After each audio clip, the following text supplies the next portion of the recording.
What would you become if you mastered your emotions? Imagine a life where external chaos does not disturb your inner peace, where insults fail to wound you, failures cannot shatter you, and victories never intoxicate you. Imagine being unshakable, not because the world is kind, but because you are resilient. Now, hear this. The less you react, the more you control. This is not a theory, it is a way of life. A discipline forged by the Stoics, tested by time, and whispered through the annals of philosophy. And today, it could be the very key to your liberation.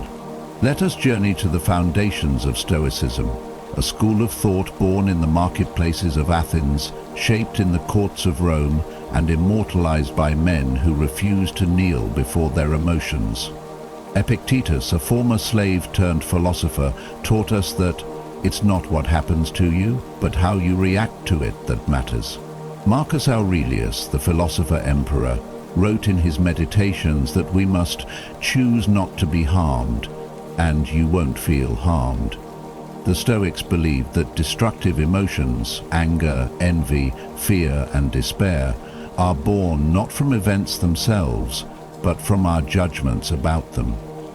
They taught that we cannot control what happens outside us, but we can always control what happens within. This, they declared, is the essence of freedom. Life will provoke you. It will test you with injustice, heartbreak, and misfortune. But ask yourself, will you react blindly, like a flame igniting at the slightest spark? Or will you master the art of self-control? Picture a man insulted in public. His pride burns, his anger swells, and his instinct demands retaliation. But a Stoic remains calm. Why? Because he knows that reacting emotionally is to hand over his power. He chooses instead to pause, to reflect, to rise above.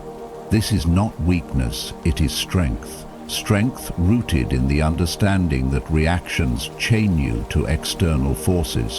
When you lash out in anger, you become a slave to the offender. When you crumble in despair, you surrender to circumstances. But when you master your emotions, you reclaim your autonomy. Marcus Aurelius wrote, "You have power over your mind, not outside events. Realize this, and you will find strength." This is the core of Stoic resilience, to focus only on what is within your control and let go of the rest. Do you feel betrayed? Do not react with anger. Instead, respond with understanding. The betrayer's actions are their burden. Your response is yours. Do you face failure? Do not despair. Accept it as part of life's rhythm. Every misstep is an opportunity to refine yourself, to learn, to grow. When emotions threaten to consume you, pause. Breathe. Examine them with the detachment of a philosopher. Ask yourself, is this reaction aiding my purpose, or is it enslaving me? We are conditioned to believe that power lies in domination, in forceful responses, in loud declarations. But true power is silent. It is the power to remain unmoved in the face of provocation. It is the ability to walk away from a battle that does not serve you. It is the courage to look within and tame the chaos of your own mind. Seneca, another great Stoic, reminds us, no man is free who is not master of himself. And that mastery begins with the choice to stop reacting. We, as seekers of wisdom, must rise to this challenge. We must embody the quiet strength of the Stoics in our daily lives. When the world shouts, we must whisper. When it pulls, we must stand firm. When it provokes, we must choose to remain in control. The less you react, the more you control. Let this principle guide you. Let it transform you. For when you master your emotions, you master your life. And in mastering your life, you become unshakable.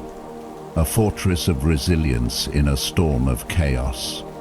So stand with us. Be unshaken. Be stoic.